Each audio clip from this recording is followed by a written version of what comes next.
Carson, first of all, thanks for joining us, man. Sunday Night Football, Dallas Cowboys. Now, you've been around this for 5 years now.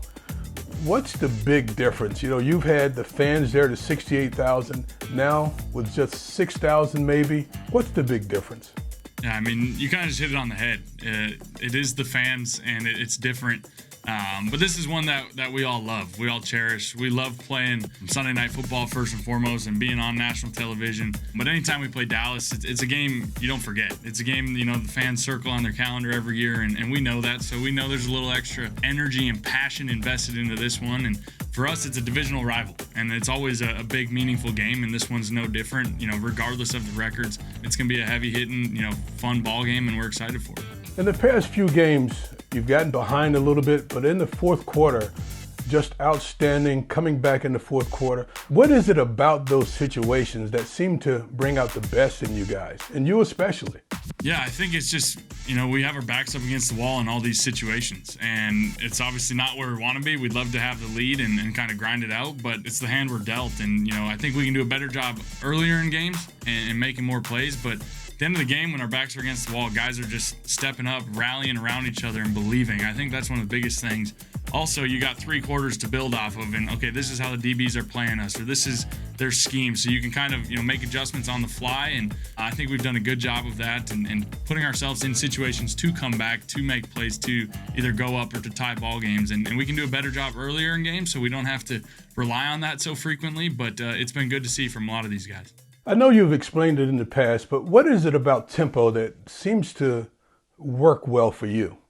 I think for us, it simplifies things and allows us to play fast, but at the same time, it simplifies defenses. You know, maybe they're out of their zones, or they're out of their gaps in the run game, or they get tired, and I think it's just an advantage to us over the years. I think it's been successful for us when we're just playing fast and doing those things. But at the end of the day, it's not our identity, and that's the biggest thing. You got to just know when to use it and mix it in, and I think Coach does a good job of that.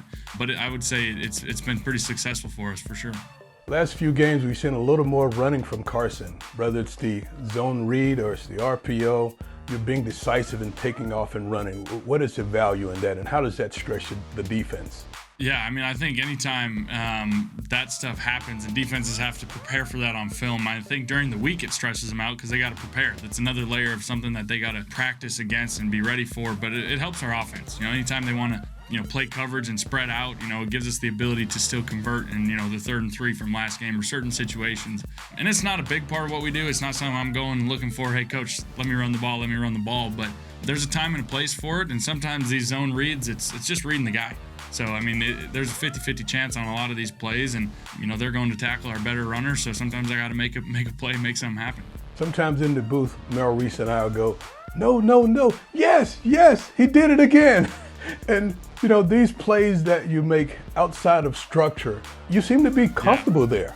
Yeah, I love it. I think to some extent it takes me back to elementary school, to those moments of just backyard football, of making plays, and it's things that we all love. We also recognize there's big plays to be made down the field, and you know, it puts a lot of stress on defenders and defensive backs, whether they're in zone or man coverage, to stay with their guys, to find their guys. And so there's big plays to be had. I know it puts a lot of stress on our O-line at times too, so it's a fine line and everything, but we're excited anytime plays break down that, you know, we're going to get something big out of it. You speak of that fine line. How do you draw that line between the times when you need to throw it away or times when you're going to extend it and try and create a big play?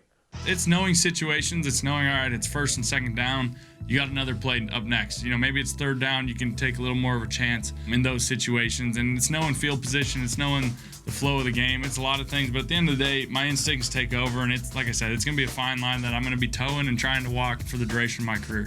You're going to get a couple of guys back this week, Sunday night against the Cowboys.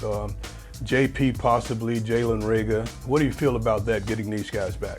Yeah, I'm excited. I'm excited to get them back. You know, we've seen early in the year what Reagor can do and the explosiveness that he can add to our offense. We saw it in the first couple games, but even in training camp, you know, we got to see him here and what he's capable of. So that'll be a nice spark in our offense. And then getting JP back, I mean, he's one of the best to play. I mean, he's been doing it for a long time, and just having that guy, the bodyguard, there's a reason we call him the bodyguard, and it lifts the entire offense knowing that that guy's out there with us, one of our leaders, and it gives us a nice boost. Plus, I mean, he always plays his tail off. You look at this Dallas defense, and statistically, they're one of the worst defenses in football. Why is it so important for you not to focus on that, not to pay any attention to that aspect of the Dallas Cowboys defense? Yeah, that's a great question. I mean, we still see the same defense we've seen over the years as far as players. We know what they're capable of. We know they got a lot of ability, a lot of talent on that side of the ball. And so we got to be smart. We got to execute. You know, I think some of their stuff this year and giving up big plays or missed assignments, things like that. So I think throughout the year they get better and they start to realize where these mistakes are happening. So we know what they're capable of on defense. They're capable of playing really sound, disciplined football. And so we got to be smart. We got to be smart, play fast, and execute. You know, take what's there. You know, I think they play a lot of soft zone coverage, and kind of the same thing you've seen the last couple of weeks is just take what's there, and the big plays will come. But take what's there and just move the chains, and we got to do a good job of that.